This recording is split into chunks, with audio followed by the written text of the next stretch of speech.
I knew something was wrong the moment I stepped onto the porch. The curtains were different. The porch light I had chosen 10 years ago was gone. And when I tried my key, it didn't fit anymore. "Mom," Daniel said from inside, his voice tight, almost annoyed. But he wasn't the one who opened my door. A man I had never seen before stood in my bedroom doorway, holding my robe like it belonged to him.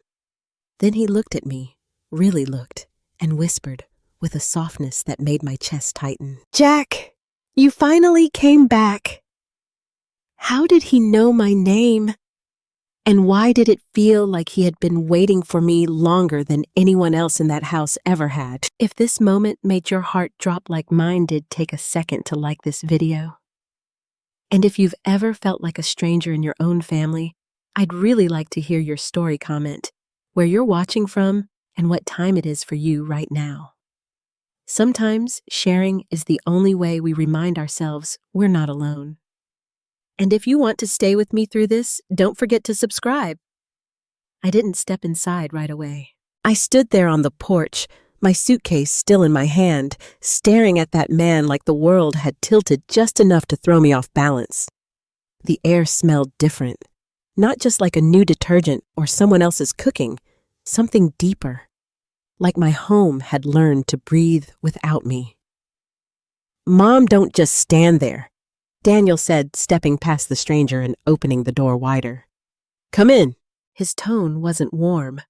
It wasn't cruel either. It was something worse, impatient, like I was interrupting something. I walked in slowly.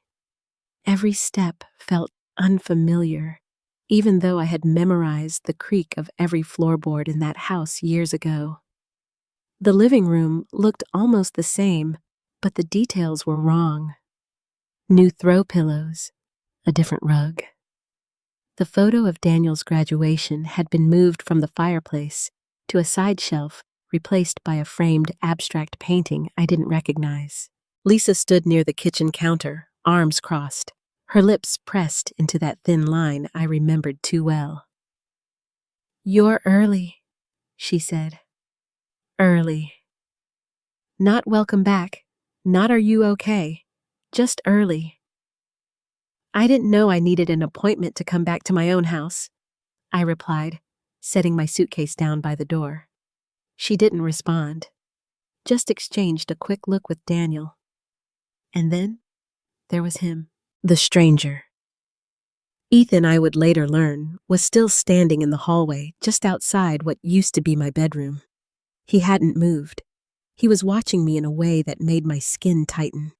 Not in a threatening way, but in a way that felt too personal. Like he was trying to memorize me. "Jack," he said again, softer this time, almost like he was testing how my name felt in his mouth. I turned to him fully. "Do I know you?" There was a pause. Not the kind where someone searches for an answer. The kind where someone chooses not to give one. "No," he said finally, "but I know you." A strange chill ran through me. "That doesn't make any sense." "It will," he replied quietly. "Okay, that's enough," Lisa cut in sharply. "We're not doing this right now." "Not doing what?" I looked between them, Lisa, Daniel, and then Margaret, who had just stepped into the room from the back hallway. My sister's face was pale, her eyes avoiding mine. "Margaret," I said, my voice softer now. "What's going on?" She hesitated. For just a second, I saw something flicker across her face, guilt. Then it was gone. "You should sit down, Jack," she said gently. "You've had a long trip." "I'm not tired," I said. "I want to know why there's a man in my room." "It's not your room anymore," Lisa said flatly. The words landed harder than I expected. "Not your room anymore." I felt something tighten in my chest. "Excuse me," she continued, as if explaining something obvious. "You've been gone for months. We had to make adjustments." "Adjustments? That's not how this works," I said, my voice rising, despite my effort to keep it steady. I didn't give up my space. I didn't— Mom, Daniel interrupted, running a hand through his hair. Can we not do this right now? Please, not do what I shot back. Ask why a stranger is living in my bedroom. Ask why my key doesn't work anymore. Ask why no one told me anything. My voice echoed louder than I intended. Silence followed. Heavy. Thick.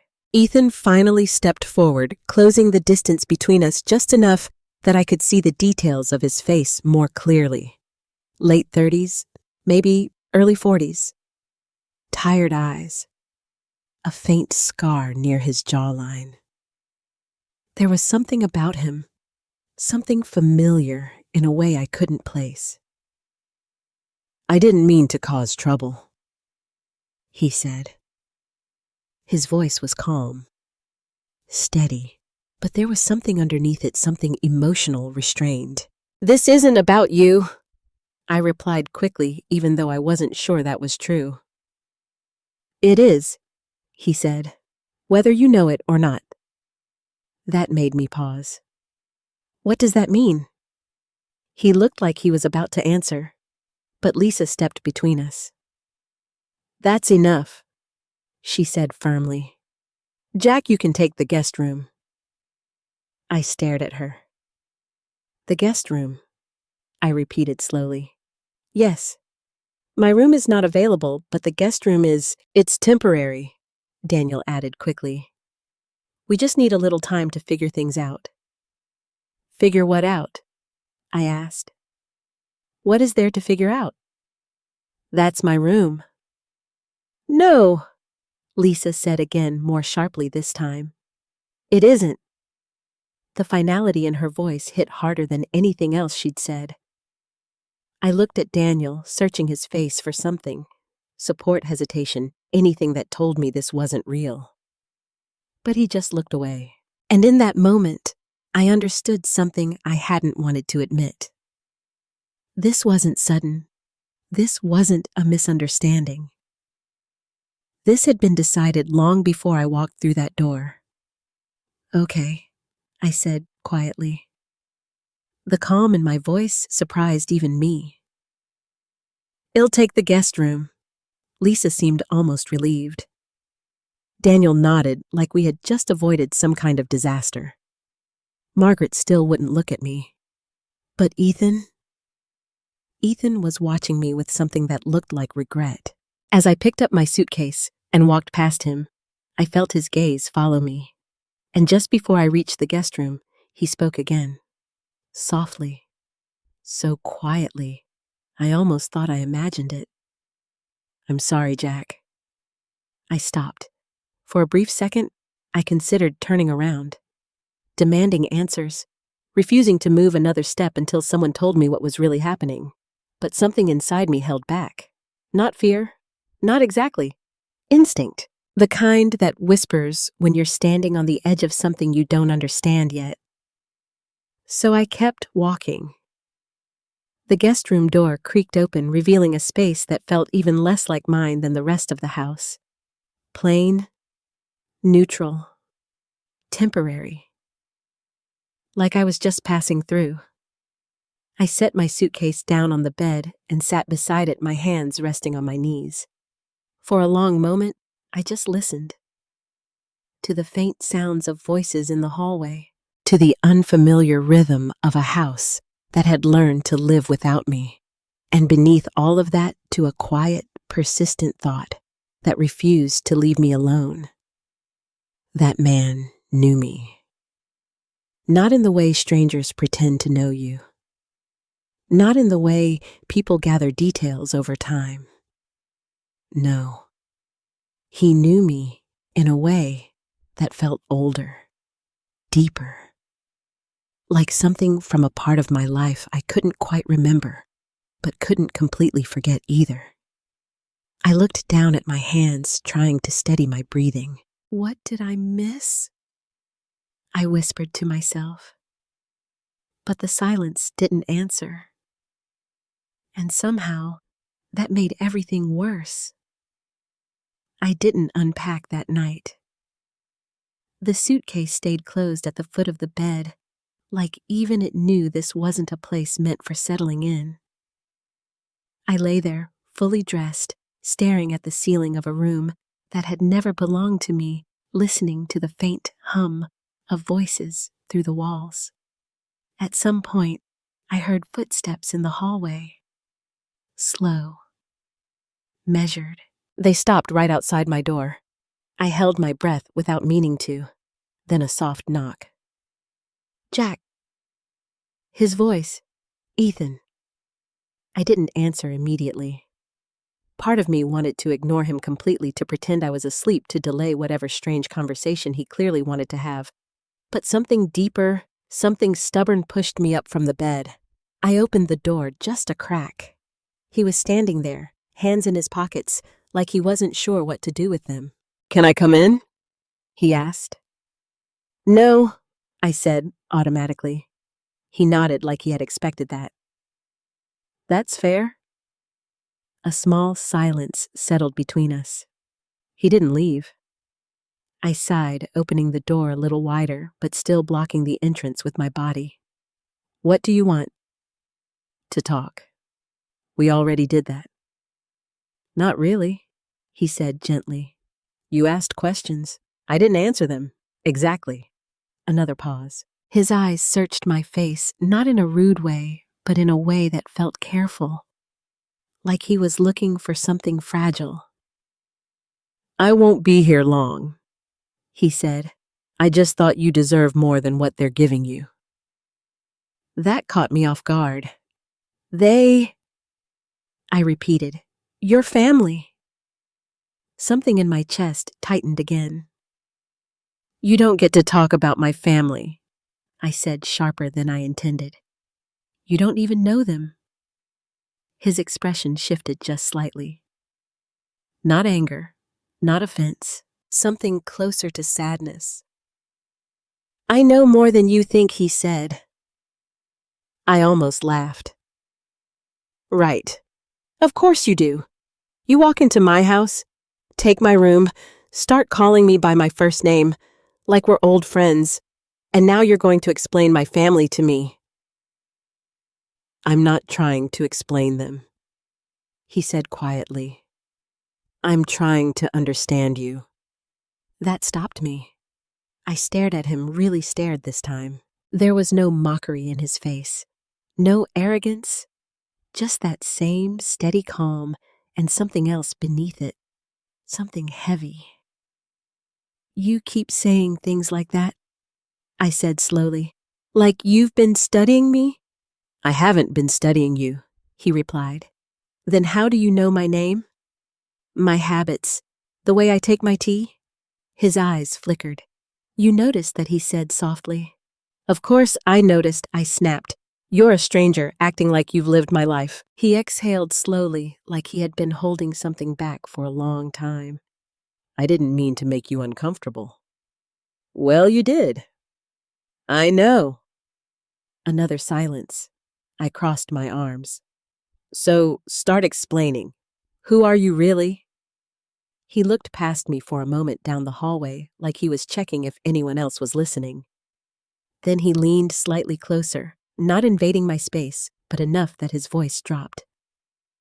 "Do you remember the hospital on Pine Street?" My breath caught. The question came out of nowhere. "What, the old one?" he continued. "Before they tore it down. You used to go there every Thursday morning." My mind scrambled. "I volunteered there," I said slowly. "Years ago. That's not a secret." "I know." "Then what's your point?" He hesitated, and for the first time since I'd met him, he looked uncertain. "I just thought," he said carefully, "you might remember something else about that place." A strange feeling crept up my spine. "I haven't been there in over 20 years, I said. "Whatever you think I remember, I don't." He studied my face again, like he was trying to read between my words. "Not even a name," he asked. "A patient? A case that stayed with you?" I shook my head, irritation rising again. I met hundreds of people there. That's what volunteering is. This one was different. His voice had changed. Lower. More personal. And suddenly, I didn't like where this was going. Stop, I said, raising a hand. Just stop right there. He froze. I don't know what game you're playing. I continued, my voice tightening. But I'm not interested in guessing riddles in my own house. It's not a game. Then what is it? He opened his mouth, closed it again, and for a moment, I saw something raw flash across his face, something close to hurt. I thought you'd recognize me, he said quietly. The words hung in the air between us. I felt my heartbeat quicken. That's impossible, I said. I've never seen you before in my life. Are you sure about that? Yes. The certainty in my voice surprised even me, because for a split second, just a split second, I wasn't entirely sure. There was something about him, something I couldn't place, but I pushed it down. I think you should go, I said firmly. He didn't argue. He nodded once, stepping back. Okay, he said. I'll give you time. For what? For the memories to catch up. A chill ran through me again. I don't need memories, I said. I need answers. You'll get them, he replied. When? He gave me a small, almost sad smile. When you're ready to hear them. And then he turned and walked away down the hallway, leaving me standing there with more questions than I had before. I closed the door slowly, locked it, and leaned my back against it, trying to steady my breathing. The room felt smaller now, tighter, like the walls had shifted while I wasn't looking. I pushed myself off the door and walked over to the small dresser, resting my hands on the edge.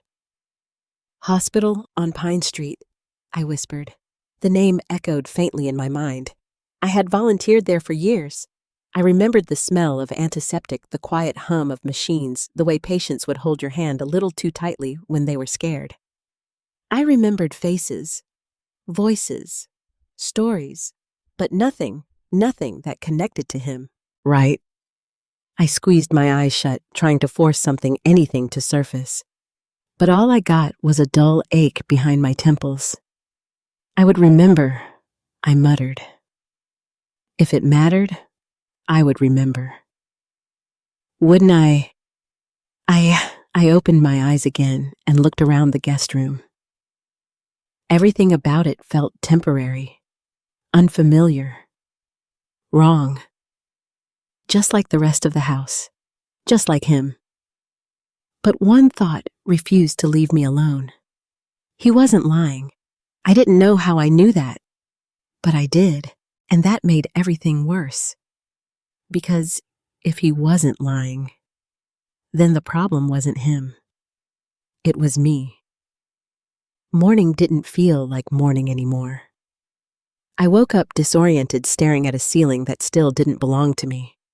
For a few seconds, I forgot where I was until the dull ache in my chest reminded me. I wasn't home. Not really. I sat up slowly, the unfamiliar stiffness in my body making everything feel heavier than it should. The house was quiet, but not peaceful. There was a tension in the silence, like something unsaid was lingering in every corner. I checked my phone. No messages. No welcome back. Nothing. I let out a quiet breath and stood up, smoothing my clothes, as if that could somehow make me feel more grounded. When I opened the door, the hallway looked exactly the same as it had the night before. Only now in daylight, the changes were clearer. The walls had been repainted. The family photos had been rearranged, and my presence erased. I walked slowly toward the kitchen, following the faint smell of coffee.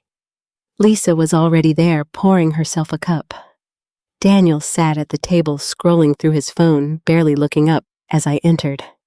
"Morning," I said. Daniel nodded once. "Morning," Lisa didn't respond.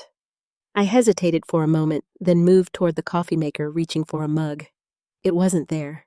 My mug, the blue one with the small chip on the rim, was gone. In its place were a set of matching white cups I had never seen before. Of course, I picked one up anyway. "Where's my mug?" I asked, trying to keep my voice casual. Lisa glanced at me briefly. "We cleaned out some old things." Old things. I swallowed the irritation rising in my throat. That wasn't old. It was mine. "Well," she said, stirring her coffee without looking at me, "you weren't here." There it was again. That same justification. You weren't here. As if that erased everything. I poured myself coffee in silence, my hands steady, even though my thoughts weren't. "Where is he?" I asked finally. Daniel looked up. "Who?" "The man living in my room." His jaw tightened slightly. "Ethan?" "Right, Ethan. He stepped out," Daniel said. "He'll be back later." "Convenient," I muttered. Lisa set her spoon down a little too hard. "What's that supposed to mean?" "It means," I replied, turning to face her, "that every time I try to get answers, something or someone seems to disappear." "No one is disappearing," she said. "You're overreacting." "Am I?" "Yes." I let out a short laugh. A stranger is living in my bedroom knows personal details about me, and I'm the one overreacting. Daniel stood up from the table, clearly uncomfortable. "Mom, can we just have breakfast without turning it into a fight?" "This isn't a fight," I said. "This is me asking basic questions, and we've answered them," Lisa snapped. "No, you haven't," I shot back. "You've avoided them." The tension in the room thickened instantly. Margaret walked in, just then, her presence almost like a pressure valve, releasing slightly but not enough. "Morning," she said carefully. "Good," I replied, my eyes still on Lisa. "Maybe you can explain something to me." Margaret froze mid-step. "Explain what?" she asked. "Why is Ethan here?" A beat of silence. Margaret looked at Daniel, then at Lisa, then back at me. "He needed a place to stay," she said. "That's not an explanation," I replied. "That's an excuse. It's the truth. It's not the whole truth." Her lips pressed together. "I don't know what you want me to say, Jack. I want you to stop lying." That landed harder than I intended. Margaret's face softened, but not in a comforting way, in a guilty way. "I'm not lying," she said quietly. "Then tell me everything." She hesitated, and that hesitation told me everything I needed to know. "You can't," I said, my voice dropping, "because if you did, it would change everything, wouldn't it, Jack?" "What is he to us?" I demanded. "To this family." No one answered. Not Daniel, not Lisa, not even Margaret. The silence stretched, long enough to hurt. "Unbelievable," I whispered. I set my coffee down harder than I meant to, the sound echoing in the quiet kitchen. I come back to my own house, and suddenly, I'm the outsider. I continued. "I have to ask permission for answers that should have been given to me the moment I walked in." "That's not fair," Daniel said. "No," I replied sharply. "What's not fair is being treated like I don't belong here anymore." "You left," Lisa said again, her voice cold. "I didn't disappear," I snapped. "I didn't give up my life. You walked away." "I walked away from being disrespected," I said. "There's a difference." Lisa opened her mouth to respond, but Margaret stepped in. "Enough, I didn't disappear," I snapped. "I didn't give up my life. You walked away. I walked away from being disrespected," I said. "There's a difference." Lisa opened her mouth to respond, but Margaret stepped in. "Enough," she said firmly. The room fell silent again. Margaret looked at me, her expression softer now, but still guarded. "There are things you don't understand," she said. Then help me understand, I replied immediately. She shook her head. I can't. That word. Can't. Not won't. Can't. A strange unease settled in my stomach. Why not? I asked quietly. Margaret looked away, and for the first time looked away, and for the first time I saw something close to fear in her eyes. Not annoyance, not guilt. Fear. You need to talk to Ethan, she said finally. The answer hit me like a cold wave. Of arse, I said bitterly. The stranger. I saw something close to fear in her eyes. Not annoyance, not guilt. Fear. You need to talk to Ethan, she said finally. The answer hit me like a cold wave. Of course, I said bitterly. The stranger. He's not a stranger, Margaret said. Yes, he is. No, she insisted softly. Not in the way you think. My pulse quickened. Then what way I pressed? She didn't answer. Instead, she picked up her coffee and walked past me like the conversation was over. Like I had reached a wall I wasn't allowed to climb. I stood there, frozen for a moment, trying to process everything. Then I turned to Daniel. You knew, I said. It wasn't a question. He didn't deny it. His silence was confirmation enough. How long? I asked. He rubbed the back of his neck, avoiding my eyes. A while. A while, I repeated. That's what you're going with, Mom. How long, Daniel? Months, he admitted quietly. The word hit like a punch. Months, I echoed. So while I was gone, you moved someone into my room, changed the locks, rearranged the house, and decided not to tell me anything. It wasn't like that. It looks exactly like that. You don't understand the situation. Then explain it, I shouted. I can't. There it was again, that same word. Can't. I stared at him, my chest tightening with something deeper than anger. Betrayal. You're my son, I said, my voice breaking slightly despite my effort to keep it steady. And you're standing here telling me you can't explain why I've been replaced in my own home. I didn't replace you, he said quickly. Then what did you do? He didn't answer. Because there was no answer that wouldn't hurt. I took a step back, shaking my head slowly. Unbelievable, I whispered. And in that moment, I realized something that made everything feel even worse. This wasn't just about a room. It wasn't just about a stranger. It was about something bigger. Something they were all protecting. Something that had already changed the balance of this family long before I walked through that door. And somehow, it all came back to him. Ethan. I didn't stay in the kitchen much longer after that. There was nothing left to say that wouldn't turn into another argument, and honestly, I wasn't sure I had the strength for it. Not yet. Instead, I stepped outside. The morning air was cool, carrying the faint scent of damp grass and something blooming nearby. For a moment, I just stood on the porch, closing my eyes, letting the quiet wrap around me.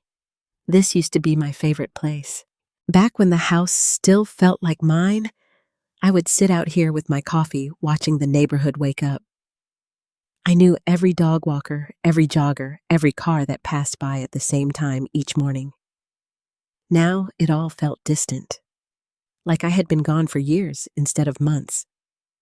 I walked down the steps slowly and made my way along the side of the house, my fingers brushing lightly against the wooden railing. Everything looked the same, and yet nothing felt the same. When I reached the backyard, I stopped. The garden, or what used to be my garden.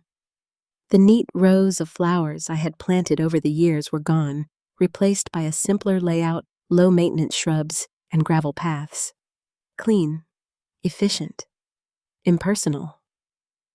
I crouched down near where my roses used to grow, running my hand through the dirt. "They're really gone," I whispered. "You planted those yourself, didn't you?" The voice behind me made me freeze. I didn't need to turn around to know who it was. Ethan. I stood slowly brushing the dirt from my hands before facing him.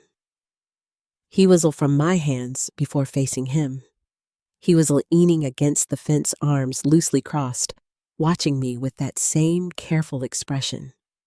"You've been busy," I said, gesturing toward the yard. He shook his head. "Not me." Then who, leaning against the fence, arms loosely crossed, watching me with that same careful expression? "You've been busy?" I said, gesturing toward the yard. He shook his head. "Not me."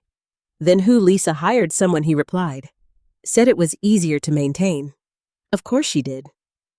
"Easier," I repeated quietly. He took a step closer, but not too close. "I'm sorry," he said. "For what?" I asked. "For this," he said, motioning around us. "For all of it." I let out a small, humorless laugh. "You keep apologizing like you're responsible?" "I'm sorry," he said. "For what?" I asked. "For this," he said, motioning around us. "For all of it." I let out a small, humorless laugh. "You keep apologizing like you're responsible," I said. "But from what I can tell, you're the only one here who didn't make any of these decisions. That doesn't mean I'm not part of it." His honesty caught me off guard again. "Then explain it," I said, crossing my arms. "Explain how you ended up here, in my house, in my room." He hesitated, and I could see it, the same internal struggle I had seen the night before. He wanted to say something, but he was holding back. "You're not going to tell me, are you?" I said. "I will," he replied. "Just not all at once. That's not good enough." "I know." "Then why are you doing it?" He looked at me, really looked this time, and for a second, the air between us felt heavier.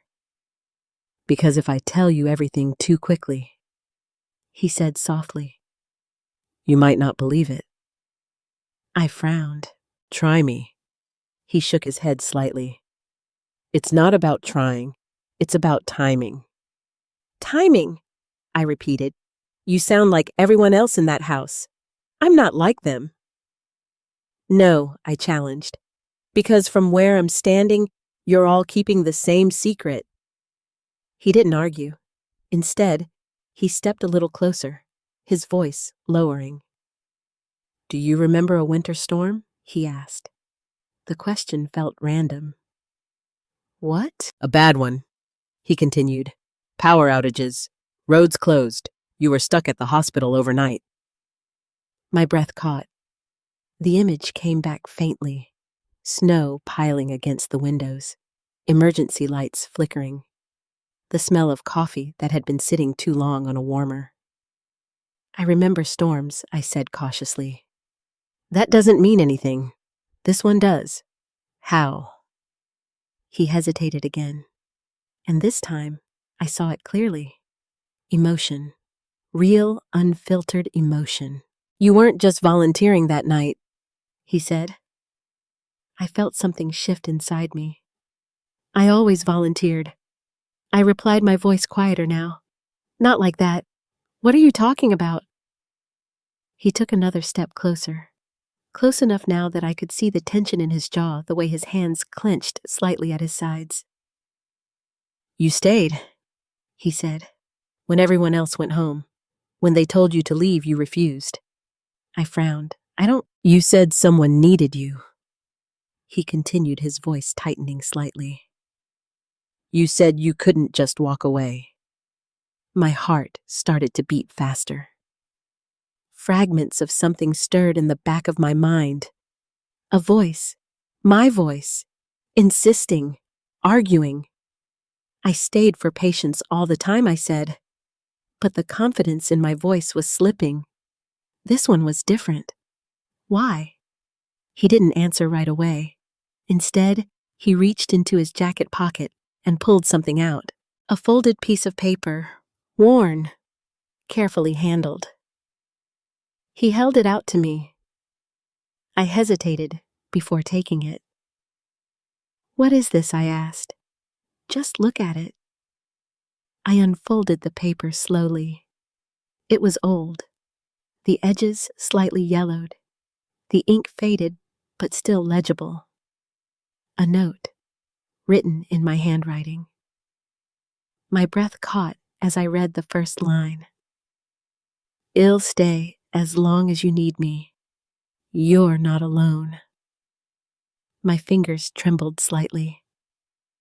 "I wrote this," I whispered. "Yes, but I don't remember." "You will," he said gently. I looked up at him, my chest tightening. "Who did I write this to?" He swallowed, and for a moment I thought he wasn't going to answer. But then he did. "To someone who never forgot you." The words hung between us, heavy, loaded. I stared at him, the paper still in my hands, my thoughts racing. "Why do you have this?" I asked slowly. He didn't look away. "Because it was given to me." "By who?" Another pause, and then, "By you." A cold wave washed over me. "That's not possible," I said immediately. "I would remember giving something like this away." "You didn't give it away," he said quietly.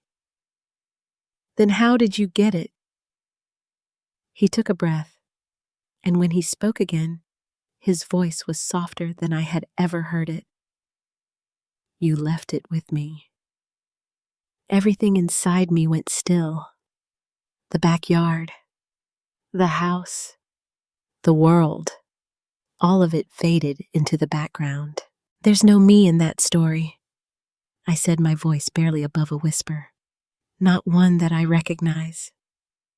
He nodded slowly. "I know. Then how do you?" His eyes held mine, steady, certain. "Because I was there," he said. "And you weren't just a volunteer." My grip tightened around the paper. "Then what was I asked. He hesitated, and for the first time, he looked like he was afraid of the answer. I didn't answer him, not because I didn't want to, but because I couldn't. "What was I?" I had asked. And for the first time since I met him, Ethan hesitated, like the truth might break something if it came out too fast. That alone was enough to scare me. Because whatever this was, it wasn't small. It wasn't some misunderstanding or coincidence. It was something buried, something I had forgotten, or something I had been made to forget. "I need to go," I said abruptly, folding the paper and holding it tightly in my hand. Ethan didn't try to stop me. "Jack," I said, "I need to go." I repeated, my voice firmer this time. He nodded slowly. "Okay," he said, "but don't throw that away." I glanced down at the paper, my handwriting, my words, given to someone I couldn't remember. "I won't," I said quietly. And then I walked back toward the house, my thoughts moving faster than my feet. The moment I stepped inside, the air felt heavier, like the walls knew something I didn't. I moved quickly through the hallway, ignoring the faint sounds of voices coming from the living room. I didn't want another confrontation, not yet. I needed answers, real ones. And there was only one place I could think of. My old room. I stopped in front of the door that used to be mine. For a moment, I just stood there staring at it. Then I turned the handle. Unlocked. Of course it was unlocked now. I stepped inside. The smell hit me first. Not mine. Something different. Cleaner, colder, unfamiliar. The room had been rearranged. My furniture was still there, but moved. The dresser was against the opposite wall. The bed had new sheets. The small reading chair I used to sit in every evening was gone. Replaced. Just like everything else. I walked slowly toward the dresser, my fingers brushing over the surface. This used to be where I kept my letters, my journals, everything I didn't want anyone else to read. Now it felt like a stranger's space. I opened the top drawer. Empty. Second drawer. Clothes, but not mine. I closed it quickly. "Where did everything go?" I whispered. I turned toward the closet, hesitated, then opened it. More of his things, neatly arranged, organized, as if he had every right to be there. My chest tightened again, but I didn't stop. I dropped to my knees and reached toward the back corner of the closet, the place where I used to keep a small wooden box. It had been hidden behind old shoes and a stack of blankets. No one ever knew about it. Except me. My fingers brushed against something solid. Still there.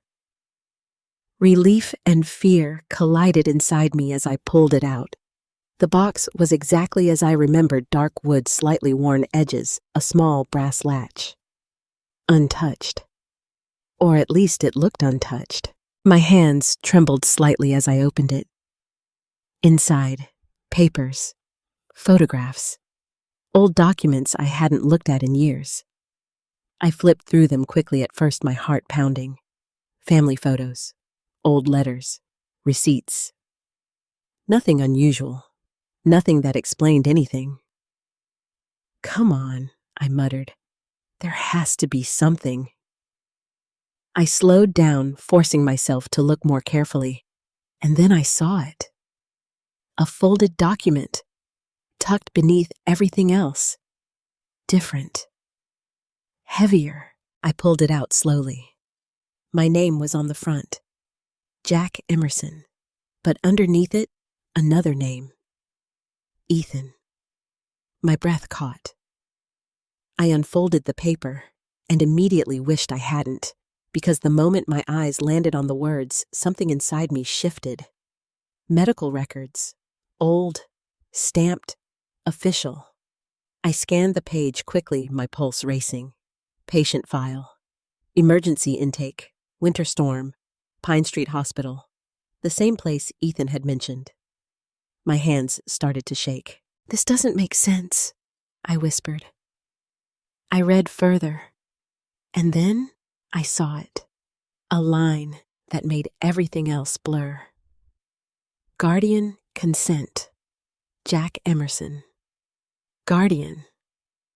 I stared at the words, my mind struggling to catch up. I wasn't a guardian. I froze. A flicker. A memory.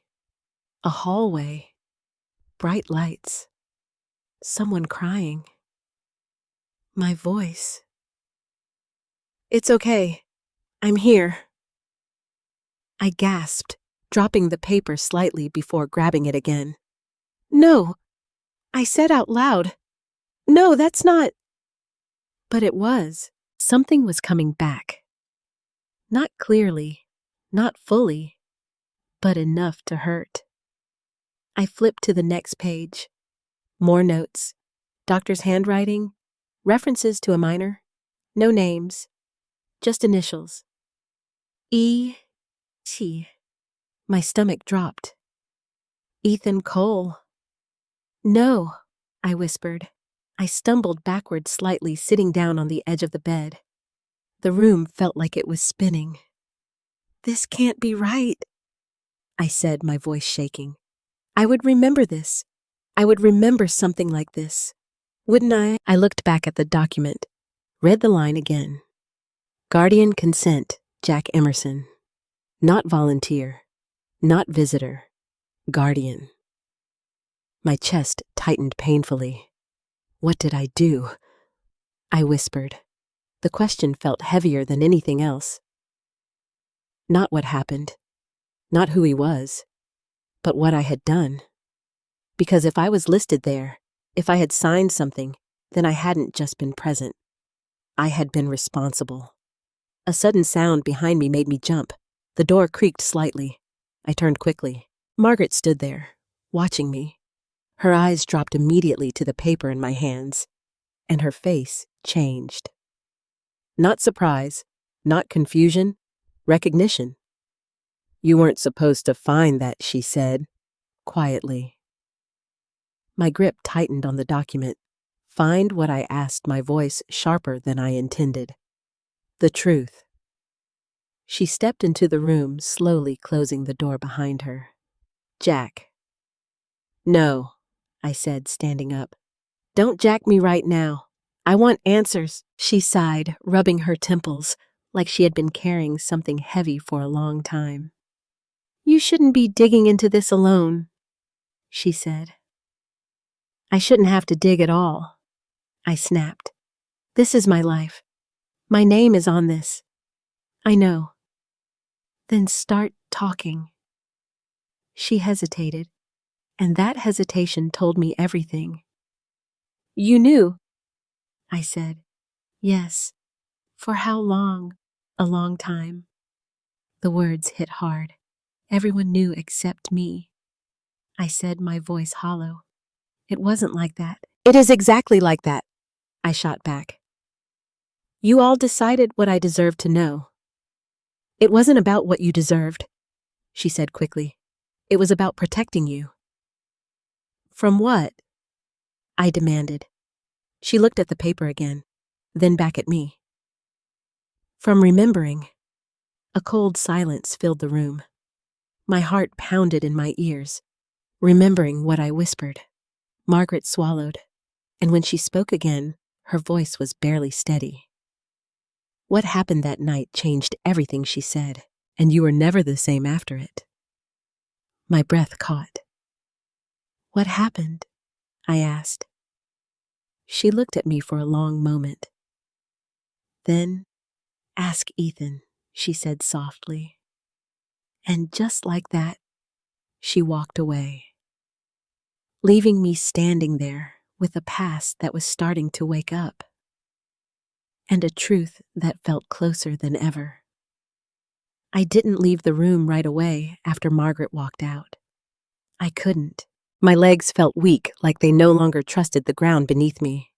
I sat back down on the edge of the bed, the document still trembling slightly in my hands, from remembering. Her words echoed in my head. Not from danger, not from someone else, from myself. I looked down again at the paper. Guardian consent, Jack Emerson. The ink felt heavier now, like it carried weight I wasn't ready to hold. What did I do that was so bad they had to erase it? I whispered. The silence didn't answer. But something inside me shifted again. A fragment. A flicker. Cold. The kind of cold that seeps into your bones. Fluorescent lights. A hallway. A child crying. I gasped, pressing my hand against my chest as the image disappeared just as quickly as it came. No, that's not enough, I muttered. I stood up abruptly. If Margaret wouldn't tell me, if Daniel wouldn't tell me, then there was only one person left, Ethan. I found him in the living room, sitting on the edge of the couch, elbows resting on his knees, staring down at his hands like he had been waiting. When he heard my footsteps, he looked up immediately, and something in his expression changed the moment he saw my face. You found something, he said. It wasn't a question. I held up the paper. His eyes dropped to it, and for a brief second, I saw it again. That same look. Not surprise, not confusion, recognition. You knew I would, I said. Yes, Then why didn't you just tell me? He stood slowly. Because it's not the kind of thing someone should hear all at once. I don't care about that anymore, I snapped. I care about the truth. His jaw tightened slightly. The truth isn't easy. Neither is living like this, I shot back. Walking around my own house feeling like I'm the only one who doesn't understand what's happening. He took a step closer. I know. No, you don't, I said, my voice rising. You've had months, maybe years. Everyone here has had time to adjust. I just walked into this yesterday. I know, he repeated softer this time. Then stop protecting me, I said. Start respecting me. That landed. I saw it in the way his shoulders dropped slightly, in the way he exhaled like he had been holding his breath for a long time. Okay, he said quietly. A pause. Then, do you remember the storm at all? He asked. I hesitated. Fragments flickered again. Snow against windows. Darkness. A voice calling for help. I remember pieces, I admitted. That's a start. It's not enough, I said. Not when I'm holding this. I shook the paper slightly. Guardian consent? I continued. That's not a mistake. That's not something you just forget. No, he said. It isn't. Then why did I? He looked at me carefully. Because you chose to. The words hit harder than anything else. I would never choose to forget something important, I said immediately. You didn't think you had a choice, he replied. That doesn't make sense. It will. I took a step toward him, closing the distance between us. Stop saying that, I said, my voice low and sharp. Stop talking like everything is going to magically fall into place if I just wait long enough. I'm not saying that. Then what are you saying? He hesitated. And then I'm saying that what happened that night broke you. The room went still. Broke me, I repeated. Yes. How? He didn't answer right away. Instead, he looked at the paper again. Then, back at me. You weren't just helping people that night, he said slowly. You were trying to save someone. My heart started pounding again. Save who his eyes held mine. Me. The word echoed in the space between us. I felt it before I understood it. A heavy, sinking feeling in my chest. That's not possible, I said. I don't know you. You did. No. Yes, I would remember. I insisted. You didn't want to. Frustration flared again, sharper this time. You keep saying that like it explains anything I snapped. It doesn't. He nodded. You're right, he said. It doesn't. Another pause. Then he took a breath. The storm hit harder than anyone expected. He continued. Power went out across half the city. Roads were closed. The hospital was understaffed. I listened, my arms still crossed tightly over my chest. You were supposed to leave that afternoon, he said. But you stayed. Because someone needed me. I said the words coming out automatically. He nodded. Yes. A chill ran through me. I said that, I whispered. Yes. The memory flickered again. Stronger this time. A voice. Mine. I can't leave him. He's scared. My breath caught. I staggered slightly, grabbing the back of a chair for support. Jack Ethan said quickly, stepping closer. I'm fine, I said, even though I wasn't. The room felt unstable, like it was shifting under my feet. Keep talking, I said. Don't stop. He hesitated. Are you sure? Yes. He nodded slowly. You found me in one of the back rooms, he said. Not a patient room. Storage. I wasn't supposed to be there. Why not? Because I wasn't officially admitted, he said. I had been brought in earlier, but there was confusion with paperwork. No one knew what to do with me. I frowned. That doesn't make sense. It didn't then either. And what I asked, I just decided to take responsibility for you. Not at first, he said. At first, you were just trying to help. You brought me blankets, sat with me while everything was chaotic.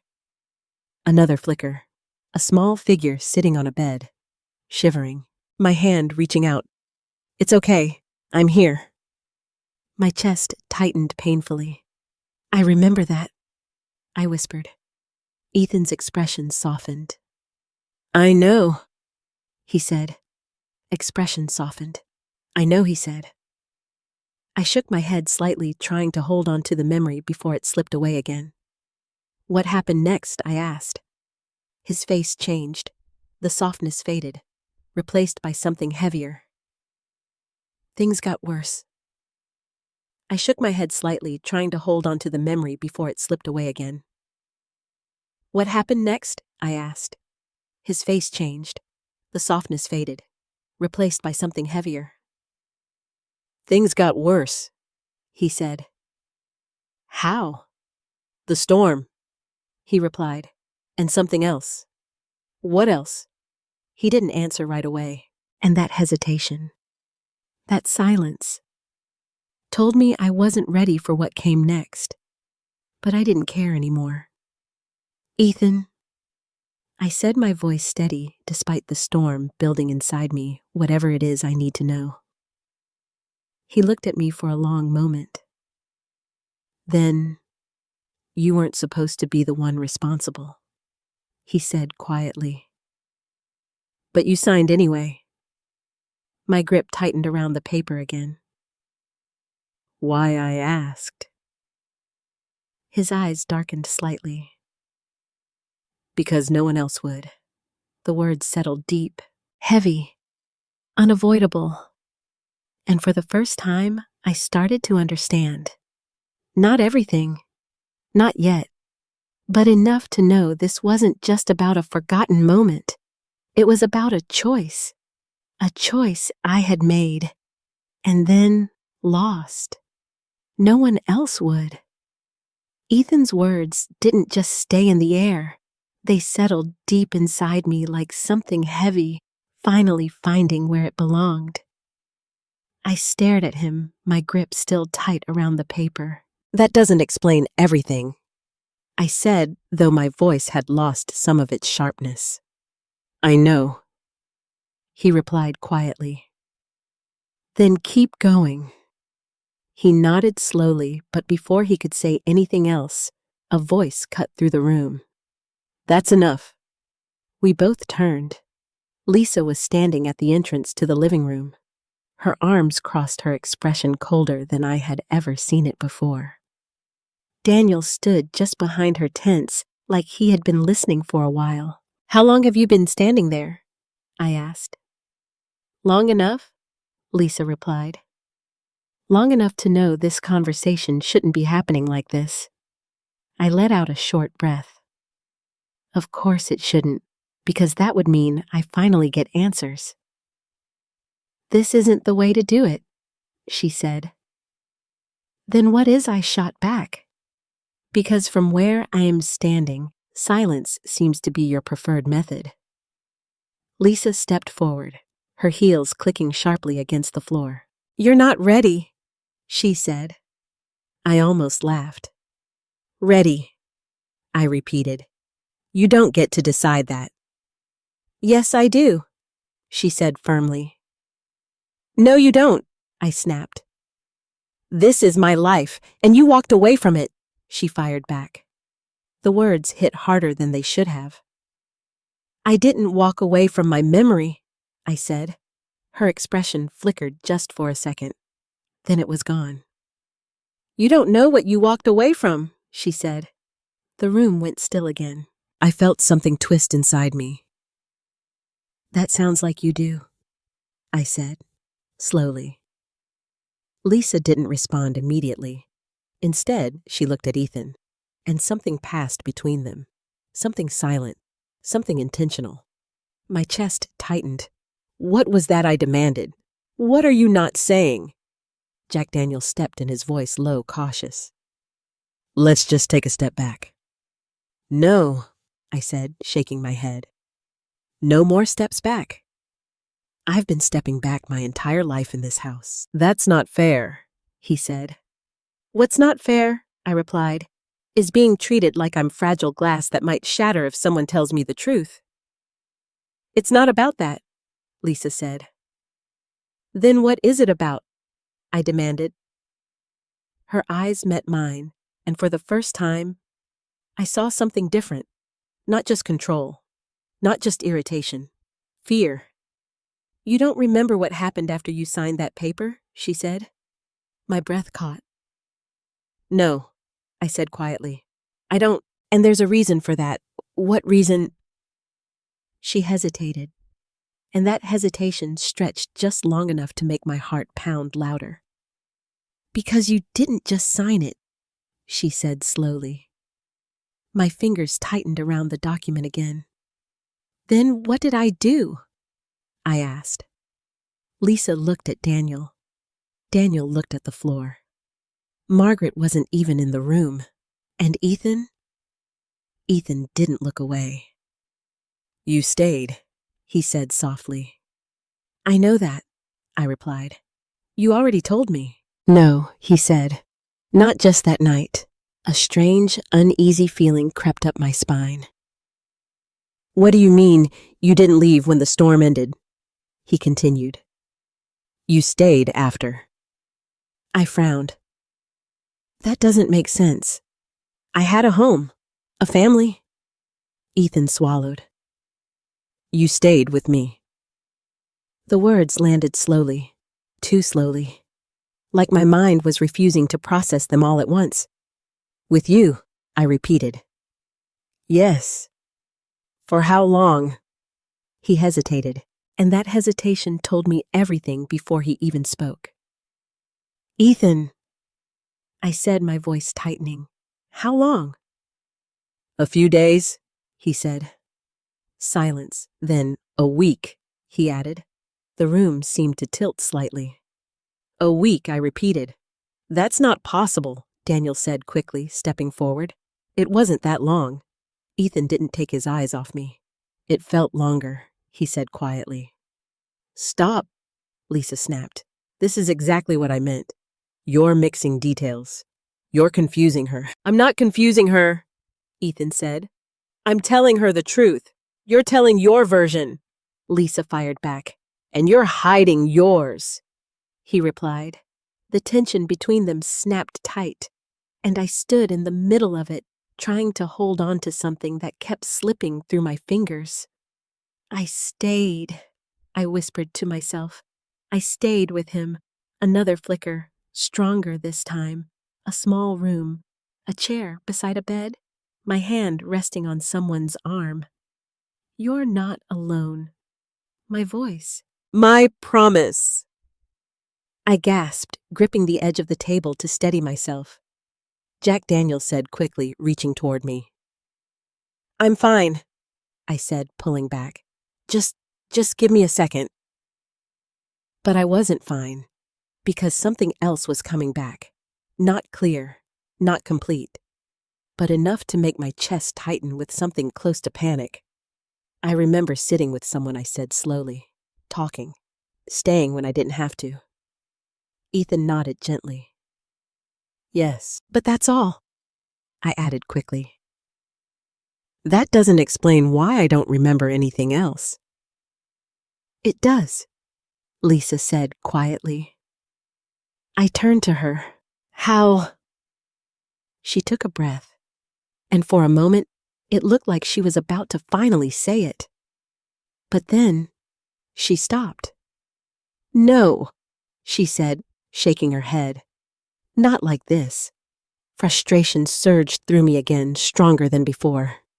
You don't get to decide that anymore, I said. Yes, I do, she insisted. No, I said, my voice steady now, stronger.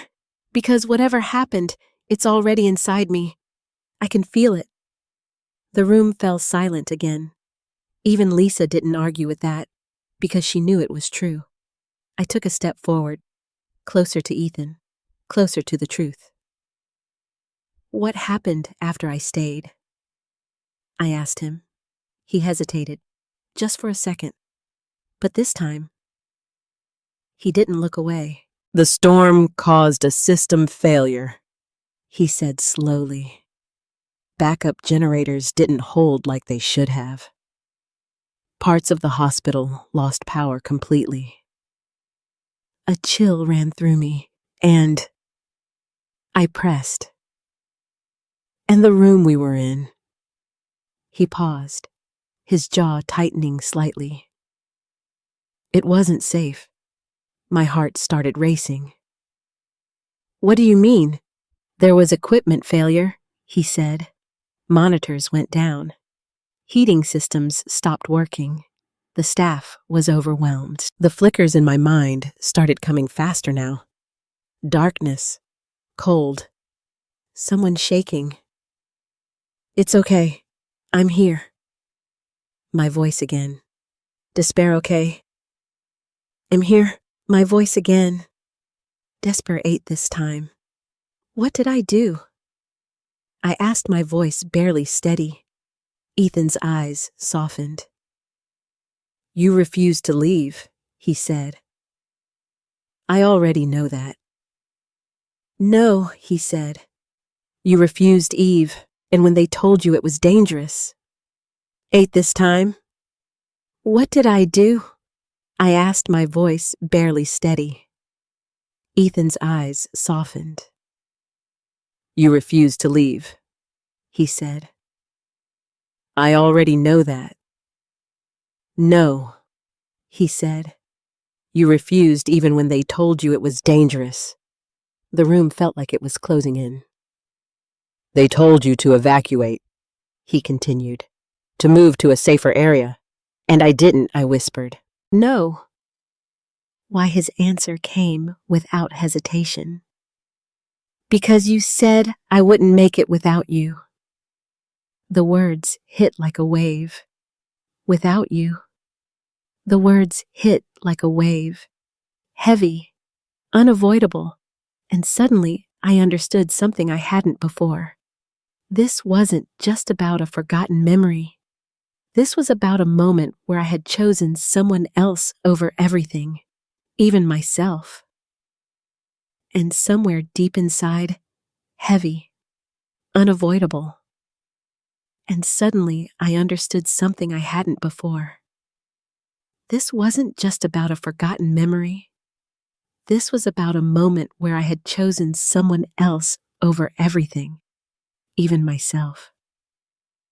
And somewhere deep inside, that choice was still there, waiting.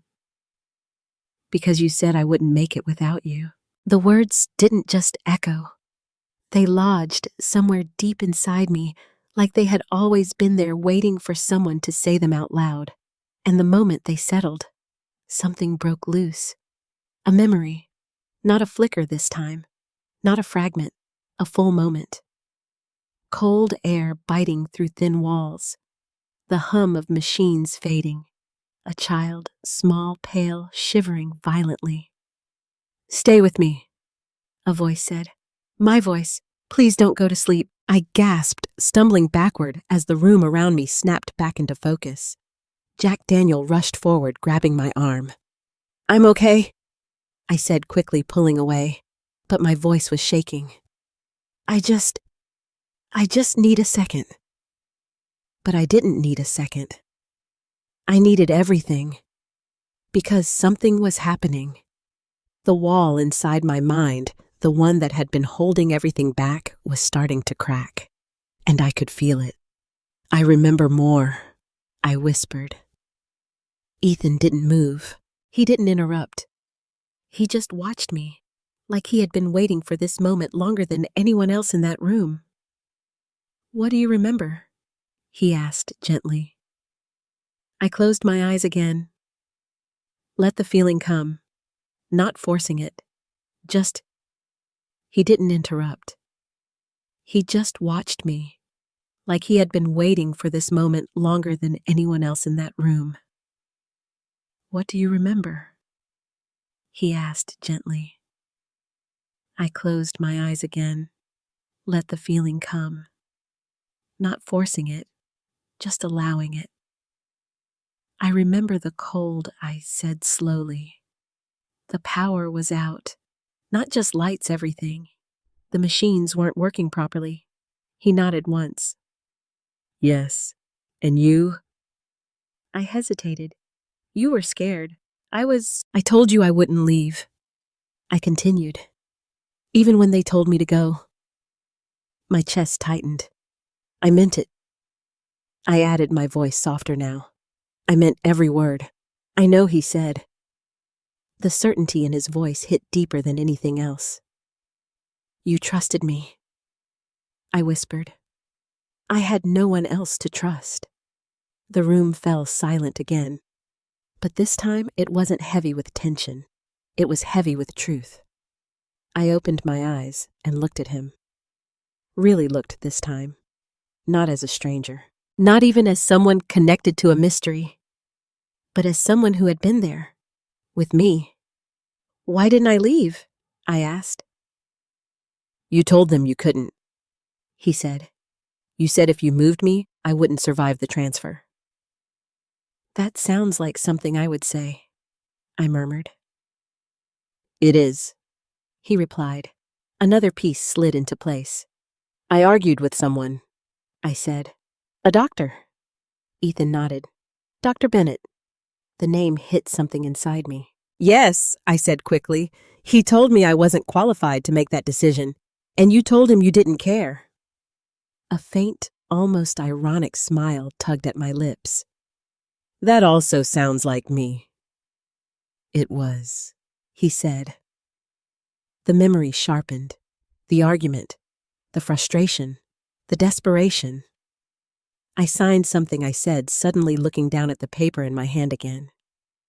"Yes, they told me not to." "Yes, and I did it anyway." "Yes." My heart pounded harder. "Why?" I asked, even though I already knew the answer. Ethan didn't hesitate this time. "Because you believed I wouldn't survive without you." The truth settled in. Clear. Unavoidable. "I took responsibility," I said slowly. "Not because I had to, but because no one else would." Ethan's voice softened. "You chose me." The simplicity of that statement hit harder than anything else. I chose him, over rules, over safety, over everything. And for a moment, something warm broke through the confusion. A quiet, undeniable certainty. "That's who I am," I said, almost to myself.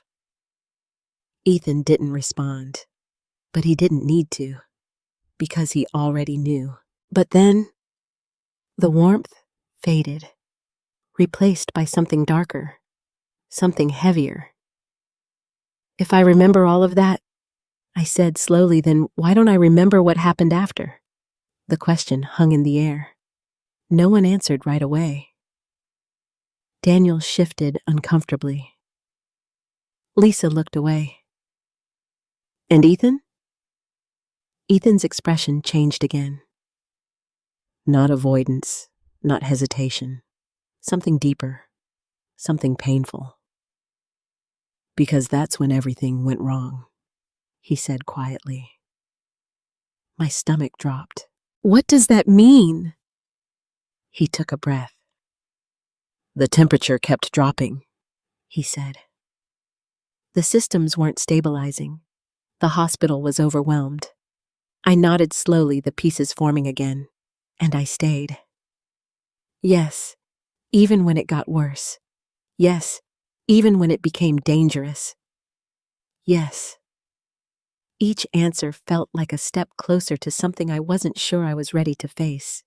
And then, I asked.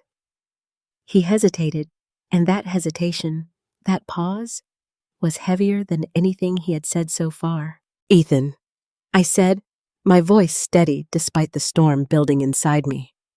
Don't stop now. He looked at me. Really looked at me. And I saw it. Fear. Not for himself. For me. You didn't leave, he said slowly, even when they came to evacuate the building. A chill ran through me. They came back for us. I whispered, yes, and I refused, he nodded. You said moving me would kill me, and I believed that I said, you did. My chest tightened. So, what happened? I asked. He didn't answer right away. Instead, he took a small step closer. Not threatening, not overwhelming, just present. The situation got worse, he said, and at some point, he stopped, his jaw tightening. At some point, it stopped being about the hospital, he continued, and started being about survival. The word hit hard. Survival. What do you mean? I asked. He swallowed. The room lost heat completely, he said. You were trying to keep me warm. You were using whatever you could find. Another memory slammed into place. Blankets. Layers. My hands rubbing someone's arms. Stay awake, I heard myself say again. My breath hitched. I was trying to keep you alive, I whispered. Yes. And you. I stopped. Because something else was coming. Something darker. Something I didn't want to see. What happened to me? I asked quietly. The room went still. Ethan didn't look away. You collapsed, he said. The words hit like a physical blow. What? I whispered. You stayed too long, he said. You pushed yourself past your limit. I felt my knees weaken slightly. No, I said. No, I would have. You didn't realize how bad it was. He continued gently. You were focused on me. The memory came back, but this time it didn't stop halfway. Darkness creeping in at the edges. My hands shaking. A voice, distant. Jack, you need to sit down. No, not yet. Then nothing. I staggered back, gripping the edge of the table. I passed out, I whispered. Ethan nodded. Yes. The room felt colder suddenly, smaller. And after that, I asked. But I already knew. That was the moment. The missing piece. The reason everything else had been buried. Ethan hesitated, just for a second, and then, they had to choose, he said. My heart stopped. Choose what his voice dropped. Who to save first. Silence. Complete. Absolute. And in that silence, I realized something that made everything inside me break just a little more. I had chosen him, but when it mattered most, someone else had made a choice about me. They had to choose. The words didn't just echo. They settled into me like something final, something irreversible. I stared at Ethan, my breath shallow, my fingers tightening around the edge of the table, as if it were the only thing keeping me upright. Choose between who I asked, even though something deep inside me already knew the answer. Ethan didn't rush. He didn't soften it. He just told the truth. Between you and me. The room went completely still. I didn't hear Daniel shift. I didn't hear Lisa breathe. I didn't even hear my own heartbeat. Because in that moment, everything inside me went quiet. "That's not possible," I whispered. But my voice didn't believe it. "They wouldn't do that," I continued. "That's not how hospitals work. There are protocols. There are procedures." "There were no protocols for that situation," Ethan said gently. "The systems were failing. Staff were stretched thin. People were making decisions in real time." I shook my head slowly, stepping back. "No," I said. "No, I would have." "You weren't conscious," he said. The words cut clean, sharp, final. "You couldn't make that decision." My chest tightened painfully. "So someone else did," I whispered. "Yes." Silence stretched between us. "And then?" "Who?" I asked. No one answered. Not right away. And that silence, that hesitation, it told me everything. My eyes shifted slowly from Ethan to Daniel to Lisa. "No," I said, shaking my head again. "No, don't do that. Don't stand there and look at me like that." "Jack?" Daniel started. "Don't," I snapped. "Just tell me." His jaw tightened. Lisa crossed her arms again, but this time she didn't look as confident. "Who made the decision?" I demanded. Daniel swallowed. "It was Dr. Bennett," he said. Relief flooded through me. For half a second, until he added, "But he didn't make it alone." The relief disappeared instantly. "What does that mean?" I asked, my voice barely steady. Daniel hesitated. "And then you were listed as next of kin," he said quietly. The words hit like a slow, crushing weight. "Next of kin," I repeated.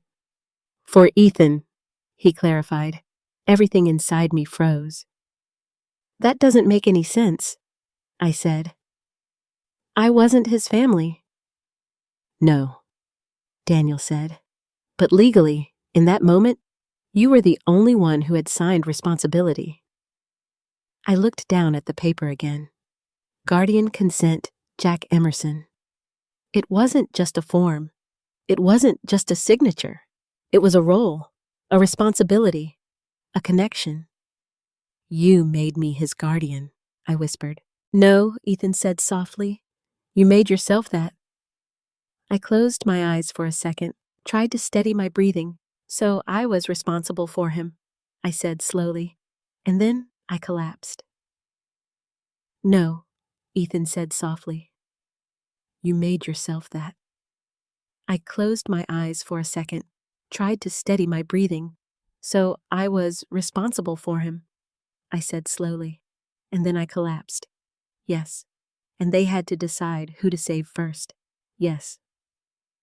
My throat tightened, and they chose. I couldn't finish the sentence. I didn't want to, because somehow saying it out loud would make it real. "They chose you," Ethan said. The words landed softly, but they shattered something inside me. "No," I said immediately, opening my eyes. "No, that's not right. It is. They wouldn't choose me," I insisted. "I wasn't the patient. I wasn't. You were critical." "No," I said immediately, opening my eyes. "No, that's not right. It is. They wouldn't choose me," I insisted. "I wasn't the patient. I wasn't. You were critical," Daniel said. "Severe hypothermia, exhaustion. You had pushed your body too far. And him." I asked, my voice trembling now. Ethan didn't answer. He didn't have to, because the silence said everything. "They left you?" I whispered. "No," he said quickly. "That's not what happened." "Then what did happen?" I demanded. "They stabilized you first," he said. "They moved you to a functioning area. They got your temperature up. They made sure you were breathing properly. And you? I asked again. This time, he didn't avoid it. They came back for me, he said. After how long? He hesitated, and that hesitation, that small, almost invisible pause, was enough. How long? I pressed. A while, he said quietly. My chest tightened painfully. A while, I repeated. That's what you're calling it. They were dealing with multiple patients, Daniel said quickly. It wasn't just about, don't. I cut him off. Don't try to make this sound reasonable. Jack, it was chaos. I don't care if it was chaos, I snapped. They made a choice. Yes, Daniel said. They did, and that choice was me. Yes. I let out a shaky breath, and I didn't get to say anything about it. No, Ethan said gently. You didn't. The weight of it all pressed down on me, heavy, relentless. I had chosen him, without hesitation, without doubt. And when it mattered most, someone else had chosen me. Did I know? I asked quietly. Afterward, did I find out? The room fell silent again. Lisa looked away. Daniel didn't answer. Ethan's expression softened. You did, he said. My breath caught, and I asked. He hesitated, and then, you didn't handle it well. A hollow laugh escaped me. I can imagine, I said bitterly. You blamed yourself, he continued. Completely. That sounds about right. You said it should have been you. The words hit deeper than anything else, because they felt true in anything else, because they felt true, because they were true. I said that, I whispered. Yes. And then Ethan looked down for a moment, then back at me, and then you started to break. The room seemed smaller now, colder. What does that mean? I asked. You couldn't let it go, he said. You kept replaying it, over and over. What you should have done differently, what you should have said. My chest tightened. I would do that, I admitted. You stopped sleeping, he continued. Stopped eating properly. You pushed yourself harder and harder like you were trying to make up for something. That sounds familiar, I said softly. And eventually? He stopped, his voice catching slightly. Eventually what? I asked. Ethan swallowed. They said it was too much for you, he said, that your mind was trying to protect you. A cold realization crept in. Protect me from what? He looked at me carefully. From the guilt, he said. The word settled in. Heavy, unavoidable. And that's when I forgot, I whispered. Yes. I closed my eyes. Let the truth sink in. I hadn't just lost my memory. I had buried it. Because it hurt too much to carry. Because living with it was worse than forgetting. I chose to forget, I said slowly. You didn't feel like you had a choice, Ethan replied. I opened my eyes again, looked at him, really looked.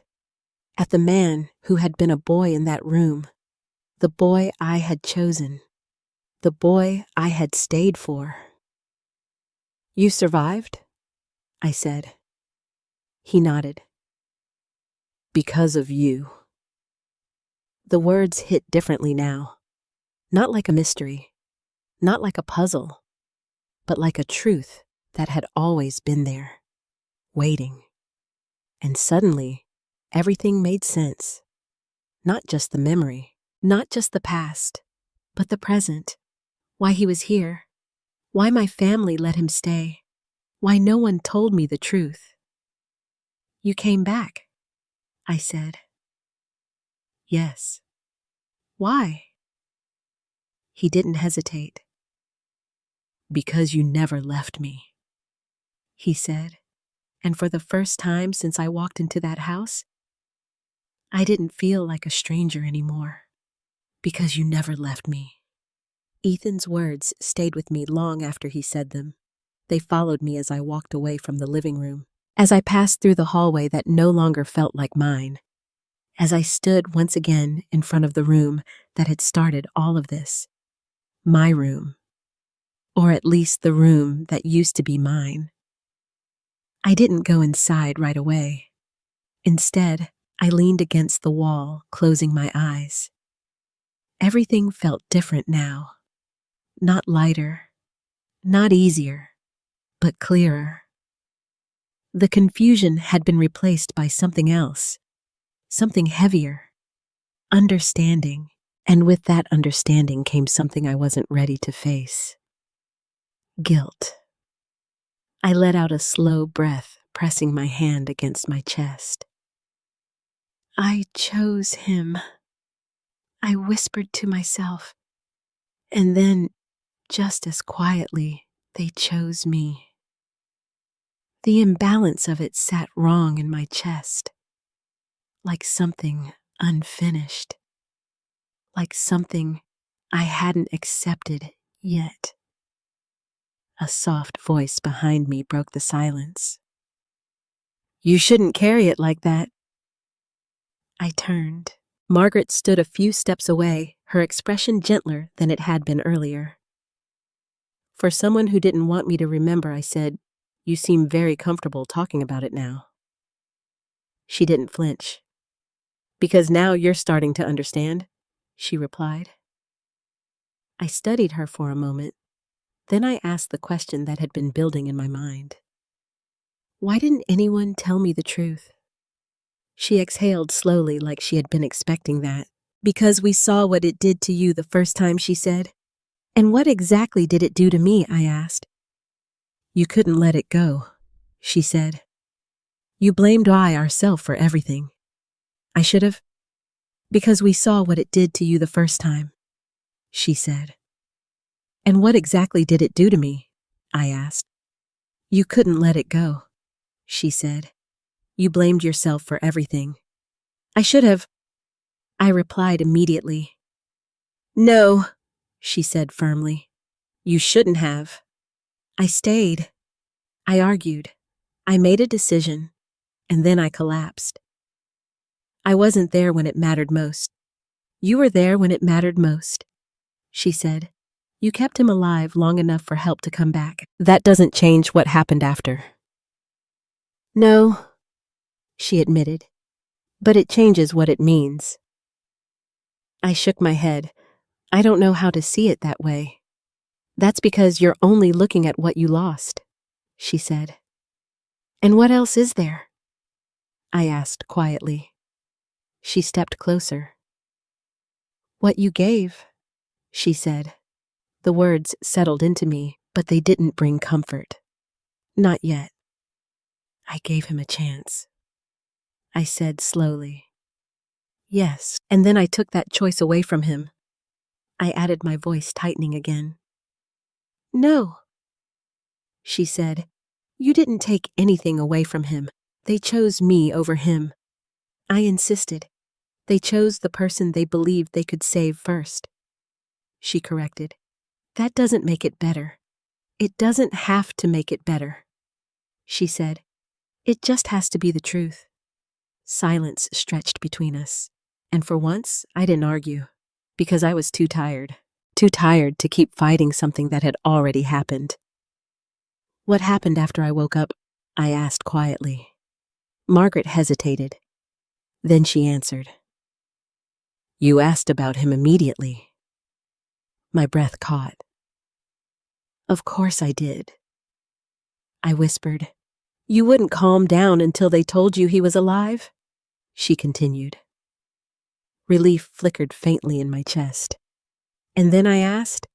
"And then they told you what happened," she said. I swallowed. "And I finished." She nodded slowly. "Yes."